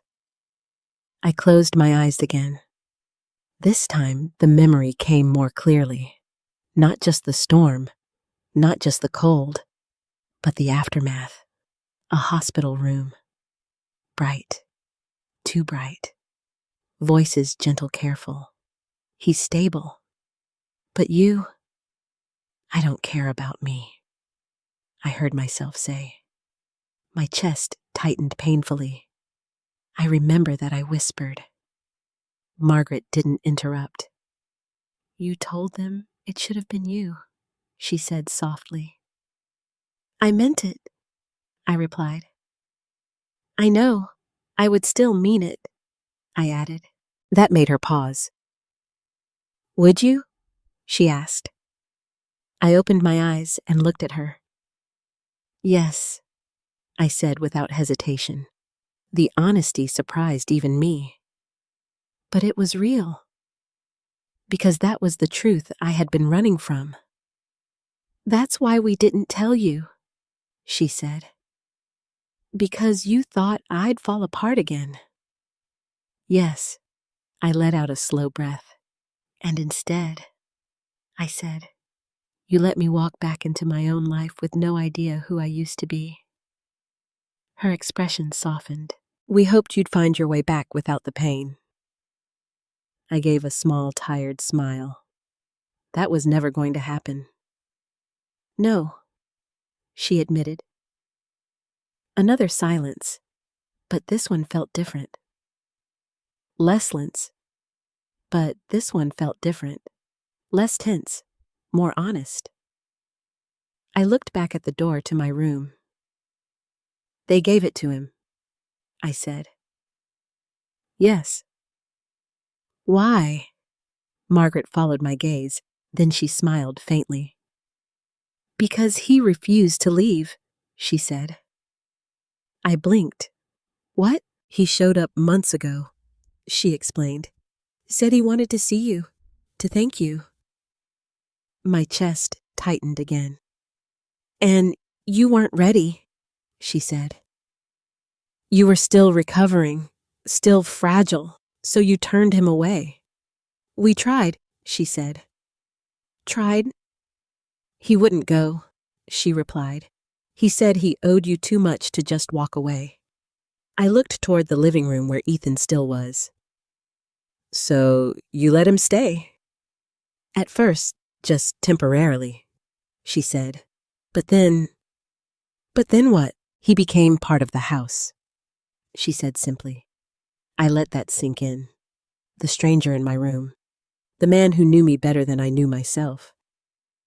He hadn't taken my place. He had been holding it. Waiting. That's why you gave him my room, I said. Yes. Not because he was a stranger, I added. No, she said softly, because he wasn't. The truth of that settled deep, and for the first time since I walked into this house, I didn't feel replaced. I felt remembered. I found Ethan exactly where I had left him, sitting quietly, waiting. When he saw me, he stood up immediately. Are you okay? He asked. I took a moment before answering. Then I nodded. I think I'm starting to be. He didn't smile, but something in his expression softened. I talked to Margaret, I said, and I know why you're here. He nodded slightly. Do you? Yes. A pause. Then I added, but I don't think that's the real question anymore. He frowned slightly. What is? I stepped closer. Close enough to see the weight he had been carrying, too. The real question, I said quietly, is why you stayed. He didn't hesitate this time. I told you, he said, because you never left me. I shook my head gently. That's not the whole answer. His expression shifted. What do you mean? I said, holding his gaze, you could have thanked me and moved on. You could have built your life somewhere else. I did, he said. Then why come back? This time? He hesitated. Not out of fear, but out of something deeper, something more personal. And when he finally spoke, his voice was softer than ever. Because I needed you to know, he said, to know what his eyes didn't leave mine, that you didn't fail. The words hit harder than anything else. Not guilt, not memory, not even the truth, but forgiveness. And for the first time, I felt something inside me begin to shift. You didn't fail? I didn't answer him right away, because those 3 words, they were heavier than everything else I had heard so far. Heavier than the storm, heavier than the memory, heavier than the truth. I let them choose me, I said quietly. Ethan didn't react. He didn't interrupt. He just listened. I didn't fight it, I continued. I didn't tell them to go back for you first. I didn't. You were unconscious, he said gently. That doesn't matter, I replied. It still happened. It matters, he insisted. Because you didn't abandon me. You didn't walk away. You didn't make that choice. But I would have, I said. The words came out before I could stop them. Raw, honest, dangerous. I would have told them to save you first, I added. Even if it meant dying. He finished. I didn't answer. Because I didn't need to. The silence said it for me. Ethan took a slow breath. And that's exactly why they didn't tell you everything, he said. I looked at him. What do you mean? Because you weren't just grieving what happened, he explained. You were grieving a decision you never got to make. That hit something deeper, something I hadn't named yet. But I did make a decision, I said. I chose to stay. Yes, and then everything after that was taken out of my hands. Yes. I swallowed hard. That's what hurts, I admitted. Ethan nodded slowly. I know. No one else spoke. Not Daniel, not Lisa, not Margaret. Because this wasn't about them anymore. This was about me. And the part of me that had been left behind in that hospital room. I need to go back, I said suddenly. The words surprised even me. To the hospital, I added. Daniel frowned immediately. Jack, I don't think that's a good idea. I didn't ask if it was a good idea, I replied. I said I need to go. Why, Lisa asked. I turned to her. Because everything I remember stops there, I said. And everything I don't remember started there. You've already remembered the important parts, she said. No, I said firmly. I've remembered the parts that explain what happened. And that's not enough. No, I replied. Because I don't just want to know what happened. I want to feel it. That's exactly what we were trying to protect you from, she said. I know, I said quietly. And now you're walking straight into it. Yes. Silence. Then Margaret spoke. She's right to go. Everyone turned to her. Margaret, Daniel started. No, she said gently. This isn't something we can keep deciding for her. Lisa crossed her arms again, tension creeping back into her posture. And what happens if it breaks her again? She asked. Margaret met her gaze. Then we help her pick up the pieces, she said simply. That ended the argument, not because everyone agreed, but because no one had a better answer. The drive to the hospital was quiet. Ethan sat in the passenger seat. I drove. Neither of us said much. Not because there was nothing left to say, But because we both understood this wasn't something words could fix, this was something I had to face. The hospital looked the same from the outside. That was the strange part. The same brick walls, the same glass entrance, the same steady flow of people going in and out like nothing had ever happened. Like the night that changed everything had never existed.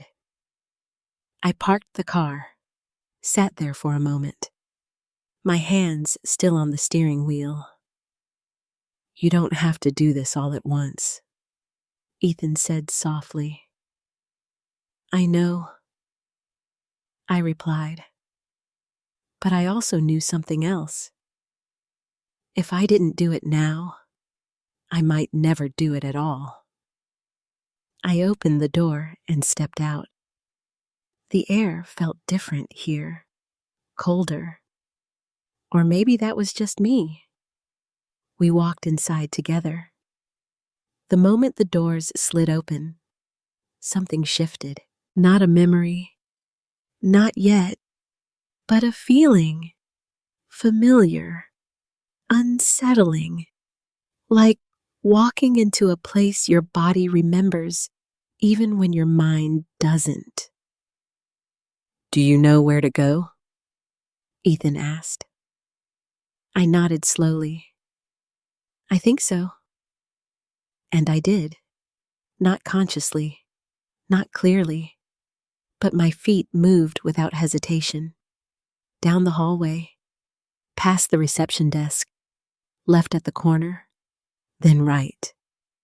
Each step pulling something loose inside me. Jack Ethan said quietly.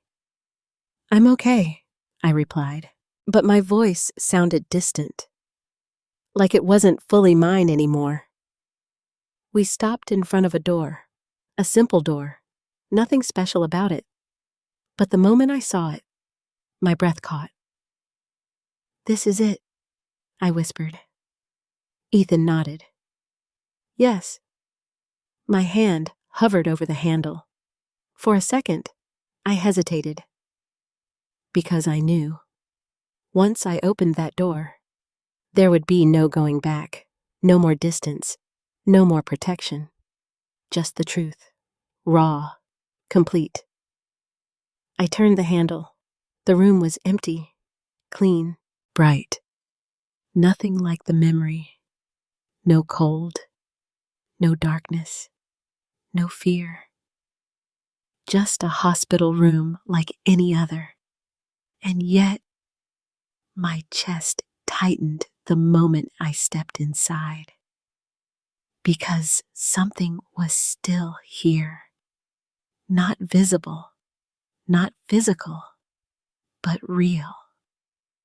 I walked slowly toward the bed, each step heavier than the last.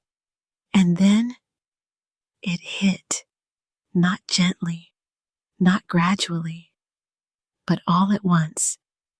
The cold, the darkness, the fear, my hands shaking. His voice, "Don't leave." My voice, "I'm not going anywhere." I gasped, gripping the edge of the bed as the memory flooded through me. Not fragments, not pieces. The whole thing. The argument, the decision, the collapse, the moment everything went black. And then, gasped, gripping the edge of the bed as the memory flooded through me. Not fragments, not pieces. The whole thing. The argument, the decision, the collapse, the moment everything went black. And then, something else. Something I hadn't remembered before. Something new. I froze, because this memory, this part, it didn't match what I had been told. I turned slowly to Ethan, my heart racing. "You stayed," I said. His expression shifted. "What? You stayed with me," I continued, my voice shaking. "After I collapsed." Silence. "Jack, you didn't leave," I said. "You didn't wait for them to come back." The memory was clear now. too clear. Small hands gripping mine. A voice weak, terrified. Don't go. I didn't go, I whispered. Ethan didn't respond. He didn't deny it, which told me everything. You could have left, I said. You could have found help. You could have saved yourself. I wasn't leaving you, he said quietly. The words hit deep, because now I understood something I hadn't before. This wasn't just a story about what I had done for him. It was a story about what he had done for me. They didn't choose between us, I said slowly. Ethan frowned slightly. What do you mean I met his eyes? They didn't save me instead of you, I said. They saved both of us because neither of us left the other. The truth settled in, clear, unavoidable, and for the first time, the weight in my chest shifted.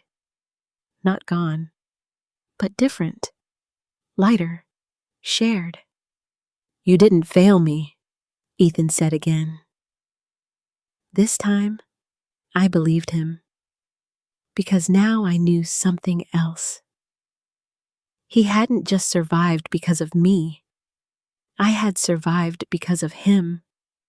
And somehow, that changed everything. I survived because of you. And I survived because of you. The two truths existed at the same time, side by side, equal. For so long, I had been carrying the story wrong. I had believed there was a line drawn that night, a line where one of us was chosen and the other was left behind. But standing in that hospital room now, with the full memory finally settling into place, I understood something different. There had never been a line. There had only been two people refusing to let go of each other. And somehow, that had been enough. We didn't leave right away. Neither of us did.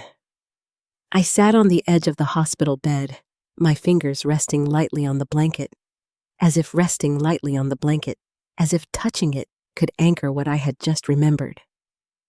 Ethan stood a few feet away, quiet, respectful, present. You stayed, I said again, more to myself than to him. I did. You were just a kid. Touching it could anchor what I had just remembered. Ethan stood a few feet away, quiet, respectful, present. You stayed, I said again, more to myself than to him. I did. You were just a kid. I was old enough to know what mattered, he replied. I let out a slow breath. That's not something a child should have to understand. No, he said, but sometimes they do anyway. There was no bitterness in his voice, no anger, just truth, and that made it harder, because it meant he wasn't carrying this the way I had been. He wasn't holding on to blame, only memory, only meaning. I thought I failed you, I admitted quietly. I know. I thought I left you behind. You didn't. I stopped, because the rest of the sentence didn't belong to the present anymore. It belonged to the version of me that had broken, the version that had believed she had done something unforgivable. I know what you thought, Ethan said, gently. I looked up at him. And you came back anyway, I said. Yes. Why? He didn't hesitate, because I didn't want that to be the last thing you believed about yourself. The words hit deep. Not because they were dramatic, but because they were simple and true. You came back to fix me, I said. He shook his head. No, he said. I came back to remind you who you already were. That was different, and it changed something inside me, because for the first time, this wasn't about guilt, or memory, or even the past. This was about identity, about who I had been and who I still was. When we finally stepped out of the room, the hospital didn't feel as cold anymore. It didn't feel like a place where something had been taken from me. It felt like a place where something had been given, even if it had taken me this long to understand it. We walked slowly back through the hallway. This time, I noticed things I hadn't before. The nurses moving quickly but calmly. The quiet hum of machines. The steady rhythm of a place that held both loss and survival at the same time. Do you come back here often? I asked. Ethan shook his head. No, he said. Not until recently. Why recently? He hesitated for just a moment. Then he answered. Because I knew you were ready. I glanced at him. You were waiting? Yes. For how long? A while. That answer again. Vague. But this time, I understood it differently. It wasn't about time. It was about timing. You knew I would remember eventually, I said. I hoped, he replied. And if I hadn't, he looked at me, then said something that surprised me. Then I would have stayed anyway. That stopped me in my tracks. You would have stayed, I repeated. Yes. In my house? Yes. In my room, I added a faint hint of disbelief creeping into my voice. A small smile touched his face. If that's what it took? I shook my head slightly, almost laughing. That's incredibly stubborn. He shrugged. I learned from the best. That made me smile. A real one this time. Not forced, not tired, just real. When we got back to the house, everything felt different. Not because anything had changed physically, but because I had. The walls didn't feel unfamiliar anymore. The silence didn't feel heavy. Even the room, my room, didn't feel like it had been taken from me. It felt like it had been waiting. I stood in the doorway again. This time, I didn't hesitate. I stepped inside, slowly, taking it all in. The bed, the window, the small details that had once felt like they belonged to someone else. They didn't replace you, Ethan said quietly from behind me. I turned slightly. I know, I replied. They just held your place. I nodded. I understand that now. I walked over to the dresser, running my fingers lightly along the surface. There was a small photo frame sitting there. I hadn't noticed it before. Or maybe I hadn't been ready to. I picked it up, and my breath caught. It was a picture of me, taken years ago, standing outside this very house, smiling. But I wasn't alone. There was someone next to me, younger, smaller, but unmistakable. Ethan. I turned to him slowly. This was after I said. He nodded. Yes. You came to visit. I did, and I remembered you then. He hesitated, then shook his head. No. My chest tightened slightly. But I knew you mattered, I said, studying the photo again. Yes. How? He smiled faintly. You didn't remember the story, He said. but you remembered the feeling. I stared at the picture a little longer. At the version of myself who didn't know why she cared, but cared anyway. That's enough sometimes, I said quietly. It is. Later that evening, the house felt quieter, but not empty, just settled. I sat in the living room alone for a while, thinking. Not about what I had lost, not about what had been taken, but about what had remained, even when I didn't know it, even when I couldn't see it. The person I had been that night, the one who stayed, the one who chose, the one who refused to leave. She hadn't disappeared. She had just been buried under fear, under guilt, under everything I couldn't face. But she was still there. And now, so was I. Ethan stepped into the room quietly. You okay? He asked. I nodded. Yes, I said, and for the first time, it felt true. Not perfect, not complete, but true. I think I finally understand, I added. He leaned against the doorway watching me. Understand what I met his eyes. That it wasn't about who was saved. First, I said. Then what was it about? It was about the fact that neither of us gave up on the other, I replied. He didn't say anything, but I saw it in his expression. Agreement, relief, maybe even closure. And for the first time since this all began, the story didn't feel unfinished anymore. It felt whole. That night, I didn't sleep. Not because I was restless, not because I was afraid, but because, for the first time in a very long time, my mind was quiet. No missing pieces, no gaps, no questions chasing each other in circles. Just stillness. And in that stillness, something else began to surface. Not memories this time, not pain, but reflection. I sat by the window in my roomy room, watching. The streetlights glow faintly against the dark.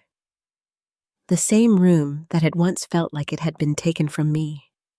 Now it felt different, not reclaimed, not even restored, but shared. Not just with Ethan, but with the version of myself I had forgotten. You used to sit there. I turned slightly. Ethan stood in the doorway leaning against the frame, his voice quiet so it didn't break the calm. Here, I asked. He nodded. Late at night, he said. You said it helped you think.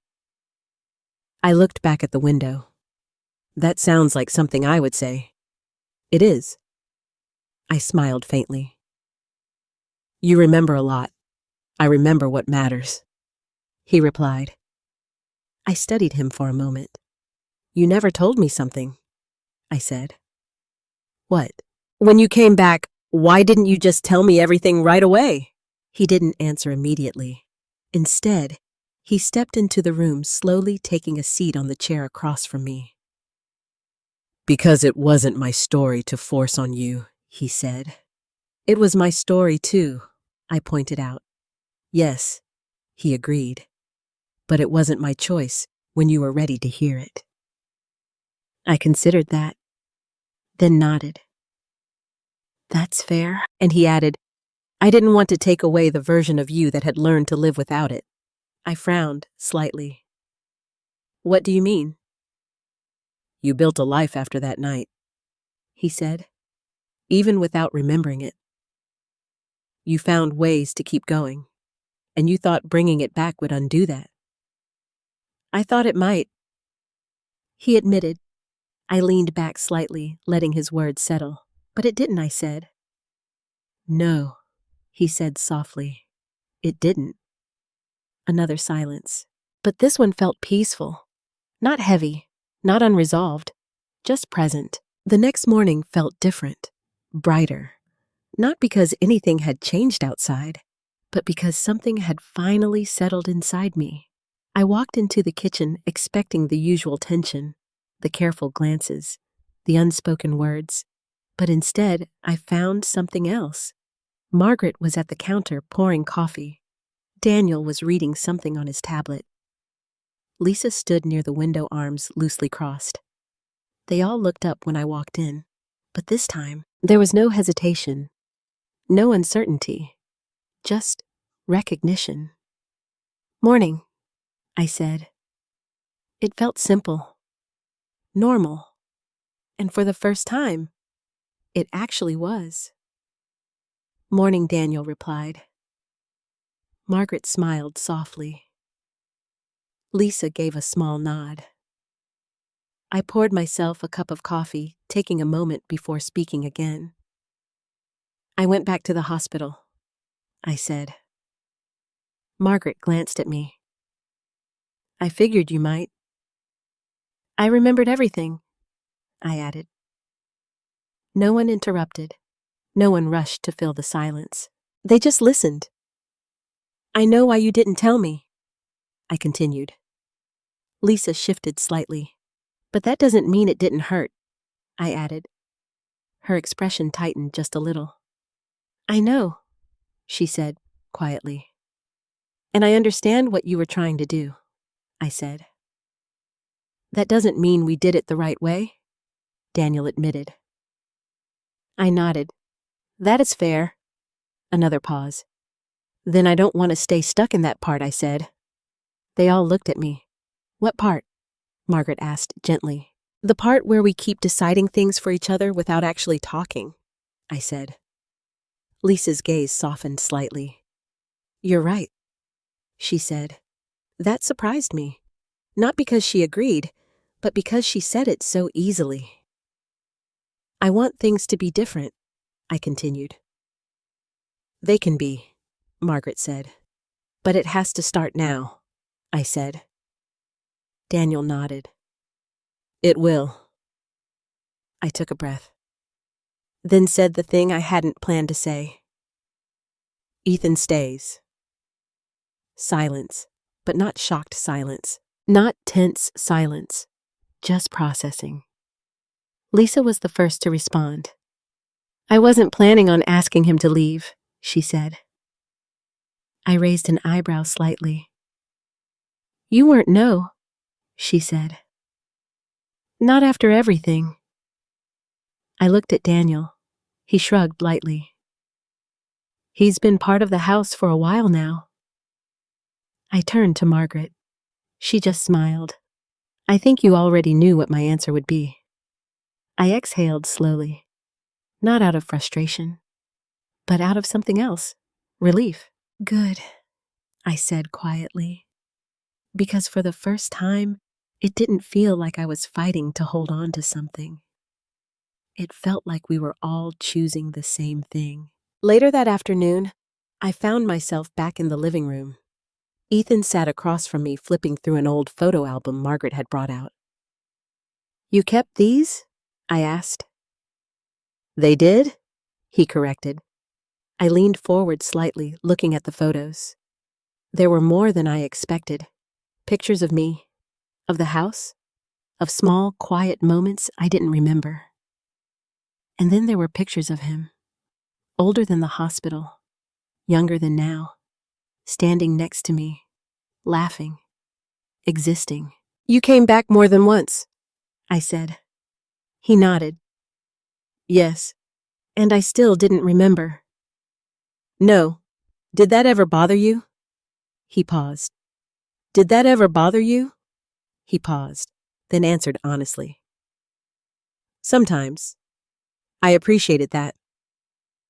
Why did you keep coming back? I asked. He smiled faintly.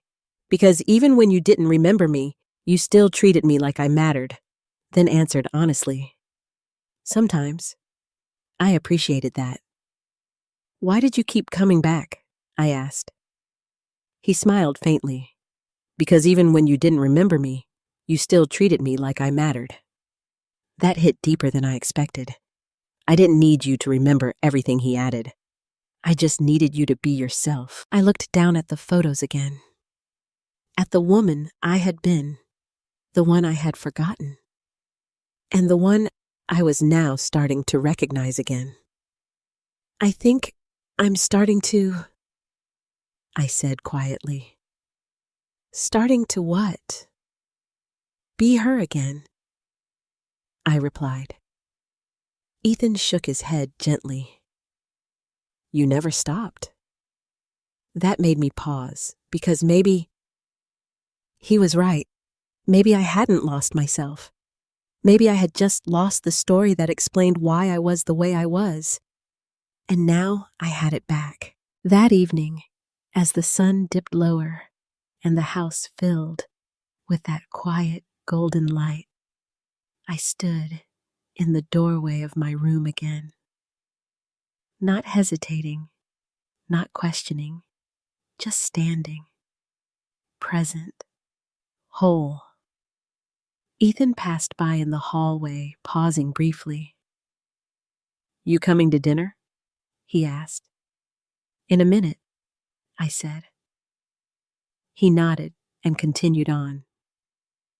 I stepped inside, closed the door gently behind me, and for a moment I just stood there, letting everything settle. The past, the present, the space between them. Then I walked to the window, sat down in the same spot, and looked out. Not searching, not waiting, just being.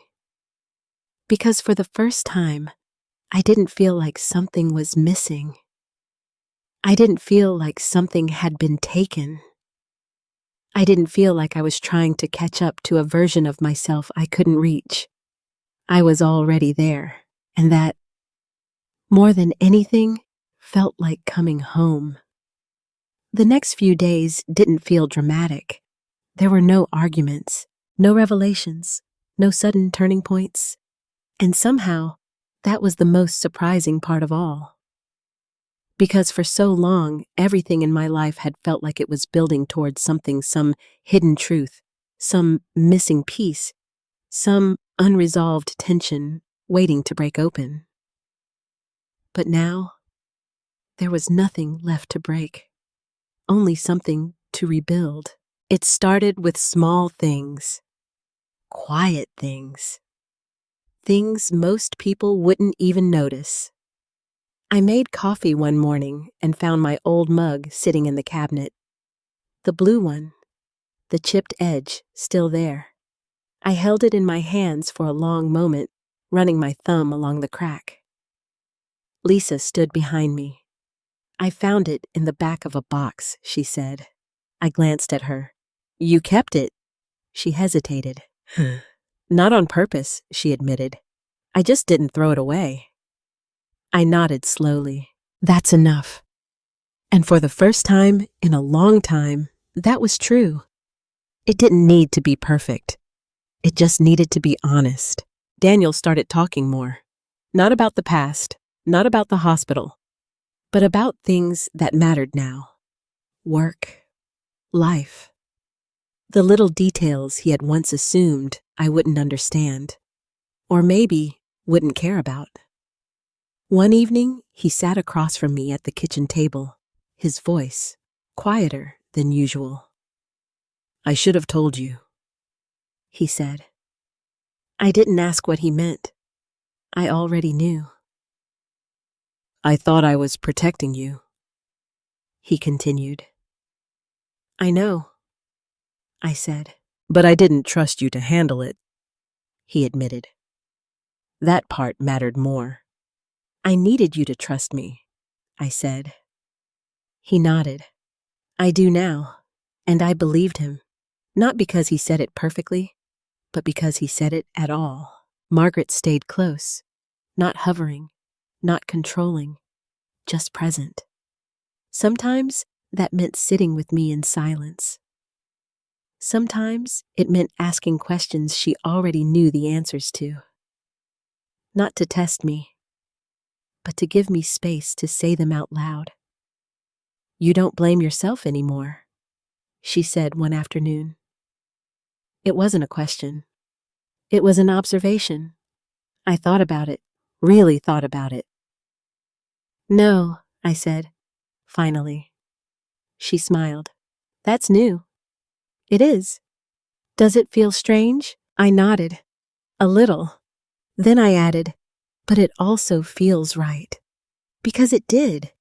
For the first time, the story in my head wasn't about what I had lost. It was about what I had chosen, and what I had survived, and Ethan. Ethan didn't try to take up space. He didn't act like he belonged more than anyone else. He just stayed, the same way he had all those years ago. Quiet, steady, certain. One evening, I found him in the backyard, standing near where my roses used to be. "They're still not back," I said, walking up beside him. "No," he replied. I looked at the empty patch of soil. I think I'll replant them, I said. He glanced at me. Yeah. A small smile touched his face. I think they like that. They would, I said. A pause. Then I didn't remember you, I said, quietly. I know, but I still made space for you. He nodded. You did, and you stayed anyway. I did. I looked at him. Why? Even now I wanted to hear it again. Not because I didn't believe it, but because some truths deserve to be repeated. He didn't hesitate. Because you did it first, he said. Simple, honest, complete. That night, we all sat down for dinner. Together. No tension, no careful words, no unspoken rules. Just a table.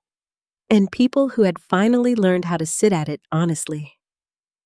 At one point, Daniel laughed at something Margaret said. Lisa rolled her eyes. I smiled.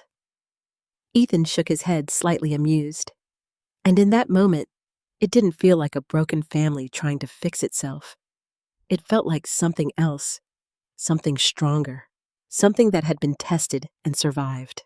Later, as the house quieted down again, I found myself back in my room, sitting by the window, the same spot, the same view, but a different feeling.